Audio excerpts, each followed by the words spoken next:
How did a humid morning in the Olona Valley change the course of European history? On May 29, 1176, a thick, suffocating haze clung to the hills of Lombardy as two distinct worlds moved toward a violent intersection. The Battle of Legnano, the 1176 Lombard League victory that ensured imperial ambition was denied across the Italian plains, begins with a sudden movement of professional heavy cavalry. To the north, the armored knights of Frederick Barbarossa marched south to restore a crumbling empire against a defiant coalition of city militias. What drove the Holy Roman Emperor to risk everything for the cities of the Po Valley?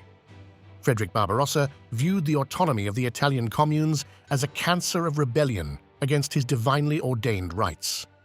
For 20 years, the emperor had waged a brutal campaign to reclaim the regalia and taxes he believed belonged solely to the imperial crown. He saw himself as the true successor to Augustus, destined to rule a unified Mediterranean world through centralized feudal hegemony. To the Italians, he was a foreign oppressor. Why did the destruction of Milan in 1162 become the catalyst for a much larger resistance? Frederick had razed the city to the ground and scattered its people into villages, intending to provide a final lesson in the cost of defiance. Instead, the sight of the ruins horrified the other Lombard cities and forced traditional rivals to put aside long-standing hatreds. Even those who once supported the crown realized that imperial power left no room for local freedom. This shared fear led to the historic Oath of Pontida.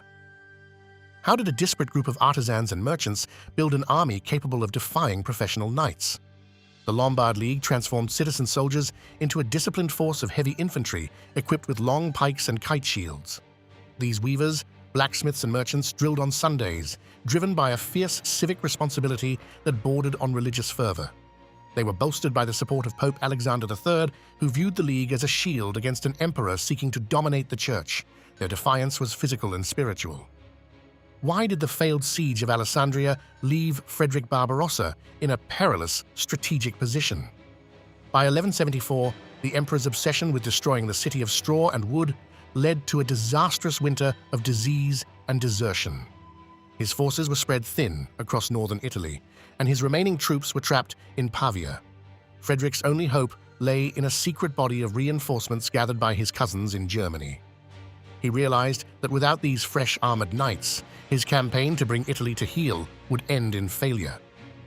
What was the risky logistics plan that the emperor hoped would make his army unstoppable? In April 1176, 3,000 professional knights crossed the Lucmania Pass and reached the city of Como to reinforce the imperial cause. Frederick rode secretly from Pavia with a small escort, intending to lead this combined force back to his main garrison. He believed that once united, his heavy cavalry could sweep away any communal resistance in a single thundering wave. It was a masterstroke of movement that relied entirely on speed and deception to bypass the League. How did the League's intelligence network uncover Frederick's secret march through the woodlands? The Milanese captains learned of the emperor's movements and realized they must intercept him before he could reach the safety of Pavia. They mobilized the city army and moved toward Legnano, positioning themselves along the Olona River to block the approaching vanguard. This was a war of movement, where every choke point and river ford became a potential site for a decisive stand. The Italians were fighting to prevent a union of imperial power that would overwhelm their defenses. What happened when the reconnaissance units of the two armies suddenly collided in a forest clearing? On the morning of May 29th, 700 Italian horsemen accidentally encountered the imperial vanguard near the monastery of Kairat. The clash was violent and brief as the professional German knights easily routed the communal cavalry. The Italians fled back toward their main body of infantry in a state of panic. Watching from the column, Frederick believed he faced nothing more than armed peasants who would crumble under a true charge. This contact stripped away his surprise. Why did Frederick decide to press the attack immediately despite being heavily outnumbered? The emperor saw the retreating Italians as proof that the communes could not withstand the shock of heavy cavalry. He ignored the massive block of infantry at Borsano and ordered his knights to lower their lances for an immediate assault. Frederick believed that a single devastating charge would shatter the Italian lines and clear his path to the south. It was a decision based on the traditional dominance of the aristocratic knight over the common footman, ignoring the new tactical reality. How did the sacred war cart known as the Carroccio become the anchor of the Italian defense? Drawn by 3 pairs of oxen, this massive wagon carried an altar and the city's standard, serving as a mobile temple for the militia. Surrounding the cart were the company of the Carroccio, 300 young men who had sworn an oath to die before allowing it to fall. To the Milanese, the cart was the palladium of their honor and a symbol of their right to exist. It was the physical center of their resistance and prevented a rout. What tactical mechanism allowed the communal infantry to survive the impact of a nightly charge? As the German knights accelerated, the Milanese infantry formed a dense semicircle 4 ranks deep known as a Sheltron. The first rank knelt and grounded their long pikes into the soft earth, creating a wall of steel points. The second rank stood behind them, spears leveled over their comrades' shoulders. This formation exploited the horses' natural reluctance to charge into a solid barrier of spikes. The thundering wave met an immovable wall of pikes and shields. Why did the tolling of the Martinella bell become the rhythmic heart of the battle? Suspended from the mast of the Carroccio, the bronze bell rang out military signals to the militia through the swirling dust and roar of combat. Beside it, trumpeters encouraged the fighters to hold their ground as the knights regrouped for another assault. The rhythmic tolling provided a sense of divine protection and reminded every citizen soldier of the oath they had taken to their city. The sound was a beacon of hope amid the chaos and kept the line strong. How did the battle transform into a grinding war of attrition for the Imperial knights? For hours, the Germans charged the wall of pikes, recoiled from the steel points, and regrouped to charge again. The Milanese foot soldiers, many wearing padded gambesons and iron caps, resisted with a grim determination that shocked the professional invaders. They were fighting for their homes and their families, not for a distant lord's taxes. Each failed charge sapped the energy of the horses and the morale of the exhausted German aristocracy. This prolonged defense eventually drained the imperial initiative.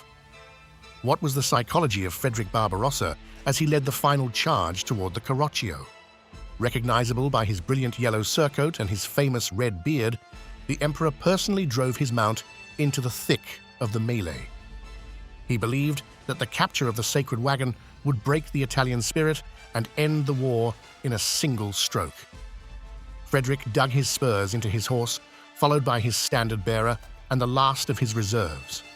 The emperor was betting his entire empire on the impact of his heavy cavalry against the League center. How did a single pike thrust change the fate of the Hohenstaufen dynasty? In the chaotic center of the fight, Frederick's horse was struck by a spear and fell heavily, pinning the emperor beneath its weight. As the emperor disappeared from view, the imperial standard-bearer was killed, and the yellow banner was trampled into the mud. A tremble of uncertainty rippled through the German ranks as their leader and their banner vanished from the field.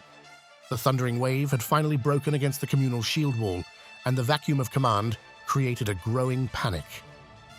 Why did the disappearance of the emperor trigger a total collapse of the German lines? Believing their leader dead and seeing their standard fall, the knights began to lose their professional discipline. The knights had been fighting for hours without success, and the sudden loss of command turned their frustration into panic. They had come to Italy to enforce an absolute will, but they now found themselves trapped against a river with no clear way out. The professional elite of the empire began to fracture into a desperate mob as the infantry pushed forward. How did the return of the routed Italian cavalry provide the final hammer blow? The 700 horsemen who had fled earlier that morning had regrouped and were now reinforced by fresh cavalry from Brescia. They swept back onto the field and struck the German flank and rear with a sudden and violent assault. This counterattack shattered the remaining imperial formation and sent the knights into a disorganized retreat. The citizen soldiers had held the line long enough for the horsemen to find their courage and finish the fight. This coordinated blow ended the struggle. What was the cost of the desperate flight toward the currents of the Ticino River? The pursuit was relentless as the League's cavalry chased the Germans for 8 miles across the Humid valley. Many knights, weighed down by their heavy mail and exhausted by hours of combat, attempted to swim the river and drowned in its swift waters. By the time the sun set, the imperial camp had been sacked and a vast treasure of gold and prisoners had been captured. the professional army of the empire was effectively destroyed in the swampy ground. Why did Frederick Barbarossa spend 3 days hiding in the woods like a fugitive? While the Empress Beatrice put on the widow's veil in Pavia, the wounded emperor was traveling alone on foot across hostile territory. He had survived the fall of his horse and managed to escape the battlefield under the cover of the pursuit. On the 4th day, he appeared at the gates of Pavia, battered and humbled by his defeat. He realized that military force could not cow the communes and that his strategy must change to survive. How did the Peace of Constance officially secure the legal future of the Italian cities? In 1183, the emperor recognized the Lombard League, granting the communes the right to elect their own consuls and maintain their local laws. While they still paid an annual tax, they had won their autonomy. This settlement turned Legnano into a foundation for the prosperity of the Renaissance. Which next episode should we explore? If this deep dive into the Battle of Legnano changed how you see the power of communal spirit, continue watching the series. We have many more stories to tell about the struggle for liberty and the evolution of the infantry across history. Subscribe using the QR code visible on your screen to join our community and never miss a new release.